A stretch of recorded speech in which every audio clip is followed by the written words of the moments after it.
हरि ओम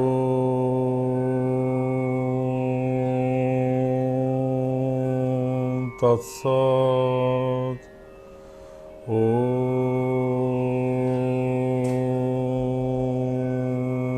नमो श्री गुरवे परम ब्रह्मणे। ओम नमो नारायणाय। न गुरु अधिकं ततः न गुरु अधिकं तप तत्त्वज्ञानात् परं नास्ति तस्मै श्री गुरवे नमः। न गुरु अधिकं तत्व न गुरु अधिकं तपः। गुरुंक ठारू बा ये संसार रे गुरु प्रदान करुथिबा जो ज्ञान ताहा ही होछि केवल तत्व ज्ञान। सही तत्व को अवलंबन कले मनुष्य भवबंधन मुक्ति होई पारे अथवा इह संसार रे से समस्त त्रिताप दुख को अतिक्रम करी अर्थात आधि दैविक आध्यात्मिक अधिभौतिक ये त्रितापरू निजको मुक्त करने सहित प्रकृतिर जो माया बंधन अच्छी से बंधन निजको मुक्त करी तत्वतः से किए निजको बुझीपारी बा निजर स्वरूप को अवगत होई भवबंधनरू अनायासरे मुक्त होई पारे। सेथिपाई गुरु तत्व हेउछि श्रेष्ठ तत्व एवं गुरु हेउछन्ति समस्तଙ୍କ ठारू श्रेष्ठ एवं गुरुंकर ज्ञान सबुठारू श्रेष्ठ जहा द्वारा इह संसाररू मनुष्य अनेक अनेक जनी अतिक्रम करी अनेक जन्म पुण्य फल जो मनुष्य जन्मटी पाई थाए से जन्मरू बा सही जन्म को सफल करने को जाई से तत्वज्ञान को अवगत होई भवबंधनरू मुक्ति करी अनंत आनंद सहित निजको सामिल कर दिए। संपूर्ण भाव रे से आतंतिक दुखरू मुक्ति हेबार उपाय होउछि गुरु ज्ञान बा गुरु तत्व। सेथिपाई कहागला न गुरु अधिकं तत्व न गुरु अधिकं तपः। आमे जेते काय क्लेश सहिष्णु करी जेते अभ्यास द्वारा योग अभ्यास द्वारा कर्म जंजाल भितरे समस्त कर्म करुथिबा बेले कर्म मध्यरे योगयुक्त होई ज्ञान रूढ़ होई ज्ञान माध्यम तत्व को अवगत होई आमे जेते प्रकार कर्म ज्ञान भक्ति आदि जेते प्रकार अच्छी योग एवं जेते काय क्लेश को सह्य करी जेते प्रकार तपस्या अच्छी इंद्रिय को संयम करने पाई समस्त तपस्या को अवलंबन करी आमे भगवान को पाइबा जो चेष्टा करूथाउ सही चेष्टा मध्यरे न गुरु अधिकं तपः। गुरुंकर सेवा गुरुंकर आशीर्वाद एवं गुरुंकर सानिध्य लाभ ठारू बड़ तपस्या जीवन रे आउ किछि होई न पारे। समस्त तपस्या हुए तो जीवन रे आम्भ मानकु इह काल रे पूर्णता देई पारिबा नाही बा सिद्धि देई पारिबो कि नाही बा आमको भवबंधनरू मुक्ति करि पारिबो कि नाही बा आम्भ मानकर ईप्सित लक्ष्य स्थल रे पहुंचाई पारिबो कि नाही ये कथा संदेह थिला बेले गुरु तत्व एक निश्चयात्मक तत्व जो गुरु तत्व को अवलंबन करी गुरु ज्ञान को अवगत होई गुरुंकर सेवा निरत होई सेवा कार्पण्य फल आमे गुरुंकर आशीर्वाद प्राप्त हेले आमर समस्त तपस्या सफल होता है। तेणु न गुरु अधिकं तत्व न गुरु अधिकं तपः तत्व ज्ञानात् परं नास्ति तस्मै श्री गुरवे नमः। ये गुरु को सदा सर्वदा आम मैंने प्रणिपात करवा प्रत्येक कर्मरे शुभ कर्मरे मंगल कर्मरे प्रत्येक कर्म आरंभ करने पूर्वर आम मैंने गुरु चरण में निजक समर्पण करदे काय मन वाक्य जदि आम कर्मटी आरंभ करूँ ताहा सर्वकुशल हुए सर्वसिद्धि हुए एवं ताहा मोक्षप्रदायक होता है। से आजिर प्रभात काल रे आम सत्संग आरंभ करने पूर्वर सर्वप्रथम सद्गुरुंकर चरण कमल अनंत कोटि प्रणाम ज्ञापन करी आमे आमर यही सत्संग कार्यक्रम को आग को नवा। पूर्व अध्याय बा पूर्व सत्संग रे आमे माने किभली भाव रे मनुष्य असुर संपदर विमुक्त हेब बा आसुरिक प्रवृत्ति गुड़िक किभली भाव नष्ट कर दे से संपूर्ण भाव रे एक मनुष्यचित गुणर अधिकारी हेब बा जने सुमानव हो पार से कथा आलोचना पर्यायक्रमे कर सारिबा परे किभली भाव रे से दैव संपदर अधिकारी हेब एवं आसुर संपद को त्याग करने सहित दैव संपद को किभली भाव आयत्त करिवो एवं दैव संपदर अधिकारी हेले से मनुष्यटी से दैव संपद प्रभाव फल किभली भाव रे इह काल रे आतंतिक दुखर मुक्ति हवा संगे संगे यही माया भवबंधन किभली भाव रे मुक्त होई संपूर्ण नित्यानंद वा परमानंद सुख प्राप्त हो पार से विषय आलोचना करा जाउथिला। पुनः से दैव संपद विषय आलोचना करने को जाई कहा जाइथिला जे अभय सत्व संशुद्धि ज्ञान जोग व्यवस्थित दान दमश्च यज्ञश्च शोधाय स्तफ आर्जवं एगुड़िक सबू होउची दैव संपद एवं परवर्ती अवस्था कहा जाइथिला अहिंसा सत्यम क्रोध त्याग शांति रपैशुनं दया भूतेश लोलुप्तं मार्दवं ह्रीर चापड़म। से गत अध्याय रे आमको जाइथिले को पर्यंत ना लोलुपत्व अर्थात आम विषय संपद प्रति जिते लोलुप दृष्टि प्रदान करुचे बा विषय संपद प्रति आम जिते आसक्त होउछे आम जीवन रे आम हुए तो भगवत ज्ञान पाई बा निजको भवबंधन मुक्त करने अथवा निजर स्वरूप को ज्ञात होगापाई आम सेतिकी प्रयत्नशील हो पारुनाहु। ध्यायत विषयान पुंस संगास्तेषु उपजायते संगात संजायते कामा कामात क्रोध अभिजायते क्रोधत भ्रवति सम्मोह सम्मोहात स्मृति विभ्रम स्मृति भ्रंशात बुद्धिनाश बुद्धिनाशात प्रणश्यति। ध्यायत विषयान पुंस आम जो विषय प्रति ध्यान रखा बा लोलुप दृष्टि रखा संगास्तेषु उपजायते बारंबार से प्रति आम आसक्ति बढ़े एवं तापर आमर कामना कामनार आम जर्जित केमी प्राप्त हवा बारंबार बारंबार आम से प्रति आग्रह बा कामना विषय आग्रह बा कामना सृष्टि हुए आम कामना वासना जर्जरित हो केमी पुनः पुनः ताको प्राप्त हो एवं से प्राप्ति रे सुख बा अप्राप्ति रे दुख आ जदि भी प्राप्ति हैला विषय सुख ताहा अचिरस्थायी बा क्षणभंगुर होइथिबारु ताहा परमुहूर्त रे आम मानकर दुखर कारण होइथा। शब्द स्पर्श रूप रस गंध आदि हेउ बा अप्राप्ति वस्तु जहाँ में चाहूचे धन जन भोग विलास एवं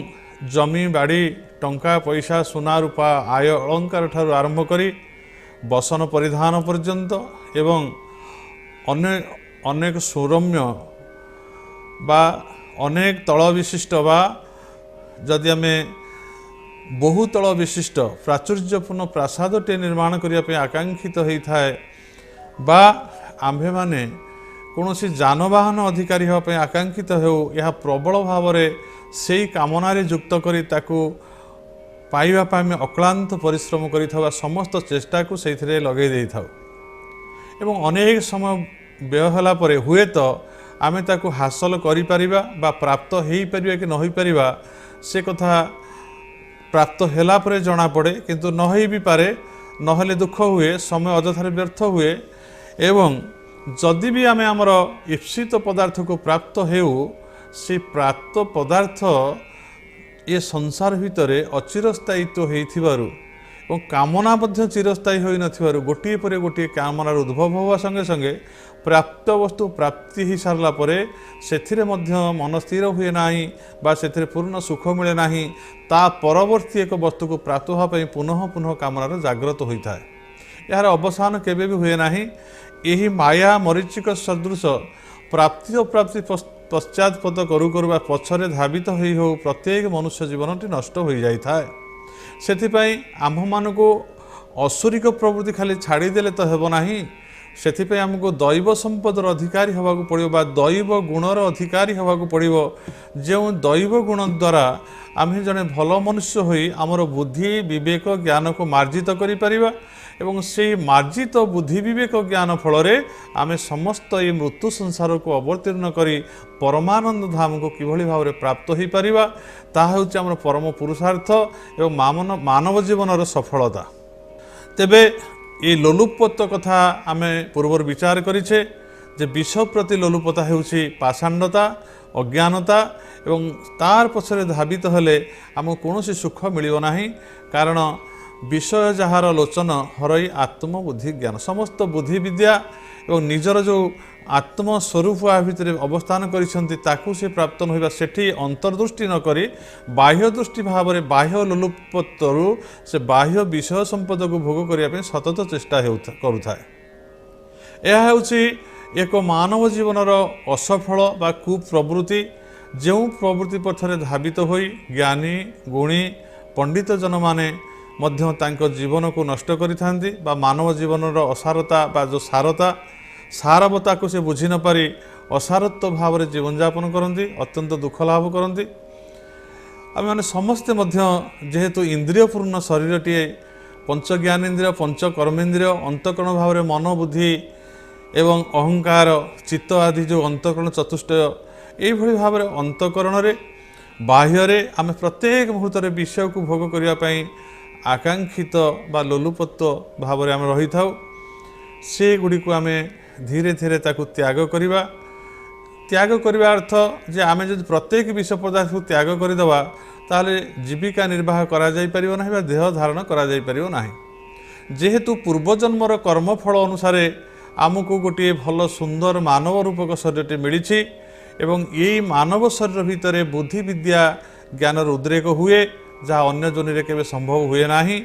एवं यही बुद्धि विद्या विवेक को किभली भाव में सत्पथरे परिचालित करी आमे माने विवेकी भाव बा विवेकत्व लाभ करी आमे भवबंधन मुक्ति हेबा। इह काल जड़े भल मनुष्य भाव निजको सुरक्षित करी मायाबंधन अन्य मानक किभली भाव में सुख शांति प्रदान करी सत्पथरे परिचालना करने दृष्टांतमूलक भाव में कार्य करिबा यह होछि दैव गुणर अधिकार। परवर्ती अवस्था कह जाइथिला लोलुपत्व पर मार्दवर कथा। यह होछि जे वेद शास्त्र लोक व्यवहार विरुद्धाचरण न करिबा पई निश्चय करिथिबा से सबुर विरुद्धाचरण रे जो संकोच जात हुए ताहाकू आमे लज्जा बोली कहू किंतु मार्दवता हला अंतकरण वाणी और व्यवहार कठोरता सर्वदा दूर करी सेगुड़ी को अतिशय कोमल अंतकरण मनबुद्धि अहंकार चित्त आदि को सरल करिबा अर्थात अत्यंत विषय लोलुपत्वरु आमे ताकू निवृत्त करी जेतिकी आमर प्राप्त अछि सेतिकी प्राप्त रे यथा प्राप्तं सहे सर्वं आगतं स्वागतं कुर्यात् गच्छन्तं न निवारयेत् यथा प्राप्तं सहे सर्वं स तपस्या तमोत्तम से होछि उत्तम तपस्या। मो जीवन में जहाँ प्राप्ति है मते जेतबले जहाँ प्राप्ति होछि मु सेथिरे सुखी होवार आवश्यक रही। आज मते जहाँ प्राप्त होइछि मु जदि सेही पदार्थ को नहीं सुखी नुहे ताले काली मु देखी नाही काली कौन होगा जाऊँगी हुए तो काली मु भी न थाई पारे। ये कौन कितने विश्व ब्रह्मांड रे अनर्थ घटिबो ताहा केही कहि परिबे नाही। काली हुए तो मु नथिबी बा आज जहाँ मते प्राप्त होइछि काली हुए तो ताठारु आहुरी निकृष्ट पदार्थ प्राप्त हो पारे बा उत्कृष्ट हो पारे किंतु आज जदि मु खुशी नाही बा आज जदि मु दुखरे जीवन यापन करुछि कालातिपात करुछि ताहले मते केबे भी सुख मिलिबो नाही। सेतिपाई आमको अंतकरण वाणी एवं व्यवहार कठोरता सर्वथा दूर करवा आमे मन भितर केबे हेले कठोरता अवलंबन करवा नाही। बाणी द्वारा आम केबे क्या उद्वेग अनुद्वेग करं वाक्यं सत्यं प्रिय हितं जत आम सत्यभाषी हवा प्रियभाषी हवा प्रियवादी हवा जो सत्य भाषण द्वारा जगतर मंगल हेबो एवं जो प्रिय भाषण द्वारा आम समस्त प्रिय पात्र हो पारिबा एवं जो भाषण द्वारा अन्य माने उद्वेलित उद्वेगित भयभीत न होई शांति मैत्री जीवन यापन करें अन्य भितर शांतिर प्रतिष्ठा हो पार आम बाणी की मन को बुद्धि को अहंकार को एभली भाव में आम कठोरतार निवृत्त कर सरल भाव में जीवन यापन कराइबा जे से आमर कहुए मार्दव बोली कहुए। तापर कथाटी आसला दैव संपदर ह्री कथा आसला। ह्री संस्कृत शब्द एवं तार प्रकृत अर्थटी होउची लज्जा। आमे जदि से भली भाव में कौन हीन प्रवृत्तिर वशवर्ती होई नीच कार्य करू बा अकरणीय कार्य जहाँ समाज ग्रहण करिवो नाही मानव समाज पाई जो नियम उद्दिष्ट होईची ताहा होउची शास्त्रीय नियम बा शास्त्रीय विधान जहाँ को कहा जाए जहाँ को कहा जाइछि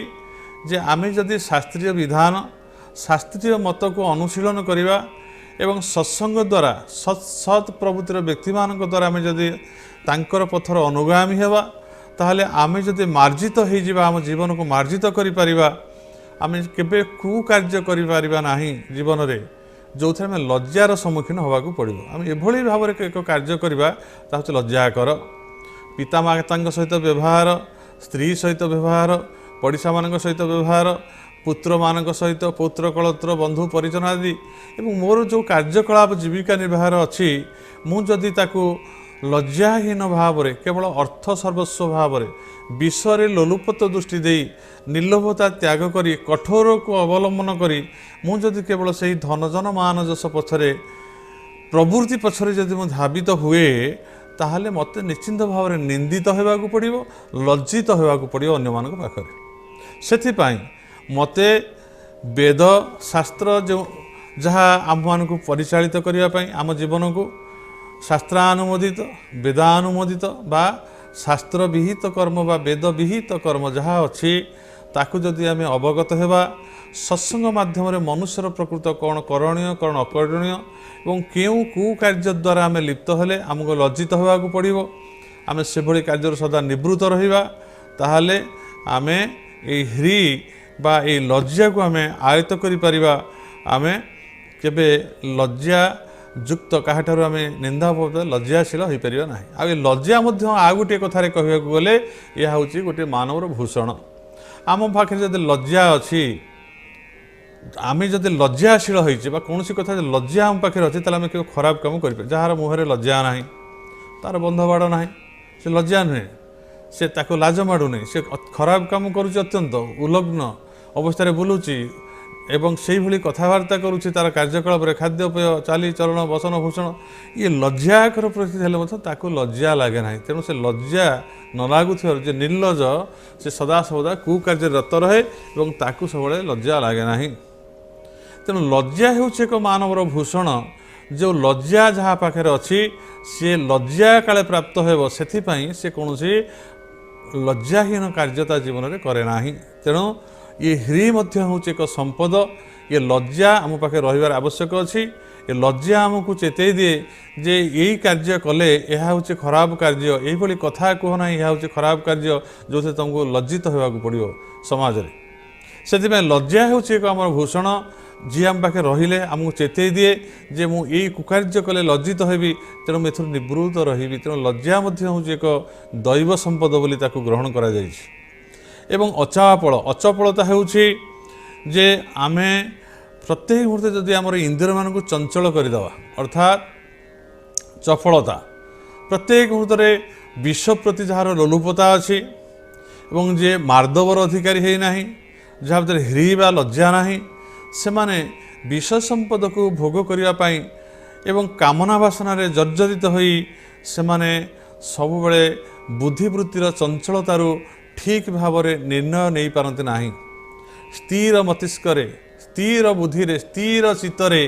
आम जितेबाला जहाँ विचार करूँ बा चिंता करूँ से से जो निर्णयटी आम नहीं था जहाँ कहुए बुद्धि विवेक ज्ञान बले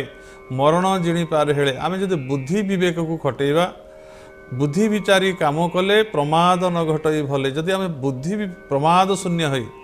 भ्रम प्रमाद जब पढ़ा चाहूने जब भूल बाटर जावाई आम चाहूने ताहले आमको बुद्धि विवेक और विचार को सतत आमको लगेगा पड़ो एवं ताहा किभଳି भाव ना चंचल मन रे बा चपलता भितर किछि हेई परिबो ना। मन चंचल बुद्धि मध्य चंचल चित्त चांचल्य बा चित्त मध्य चंचल होउची। जदि आम यही भली भाव में अंतकरण को चंचलता भितर रखिबा बा चपलता भितर रखिबा समस्त बाह्य इंद्रिय मानकर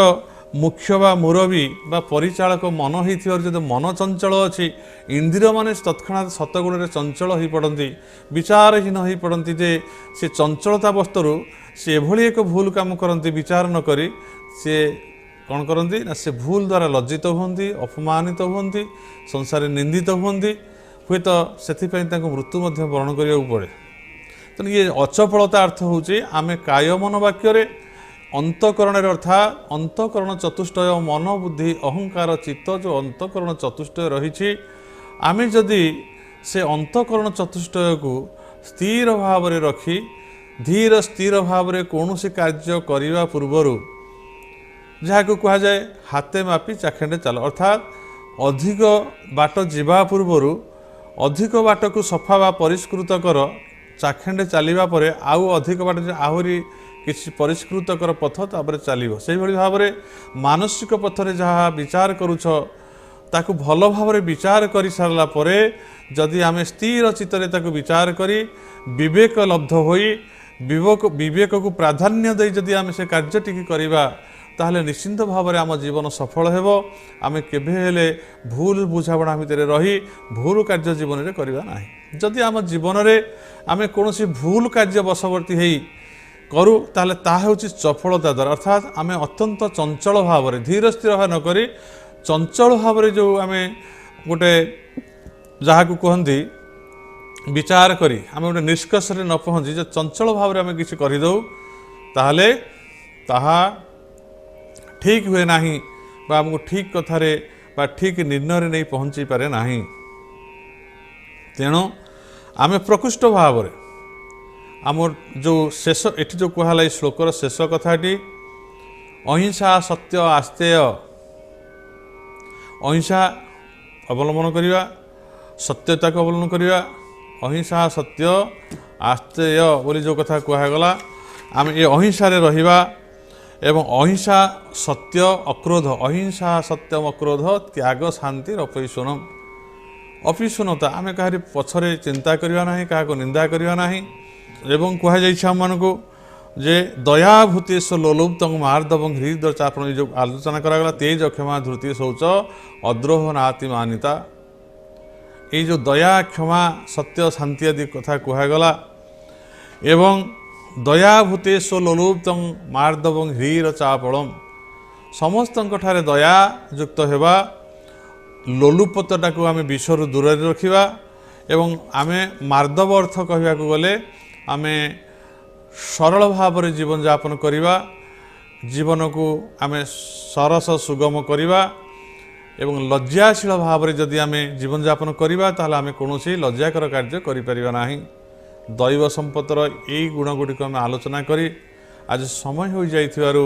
आमे आमर कार्यक्रम को ये विश्राम देवा। परवर्ती कार्य आगामी काली सकाळ 7 घटिकार प्रात 7 घटिका समय आरंभ होगा जाऊँगी। आपण मानक जीवन सफल हो मानव जीवन में आम मैंने समस्त दुख को अतिक्रम करी बुद्धि विवेक ज्ञान को प्रयोग करी जड़े भल मनुष्य भाव में जीवन यापन करंतु यही वार्ता दे एवं भगवान के पाखरे आपण समस्त मंगलमय जीवन कामना करी लोका समस्ता सुखिन भवन्तु यही विचार रे ओम शांति ओम शांति ओम शांति। आज एतिकी पुनः आसंता काली सकाळ 7टारे आपण एकत्रित हेबे आमे पुनः ये सत्संग कार्यक्रम आरंभ करिबा। जय गुरु जय जगन्नाथ जय गुरु जय।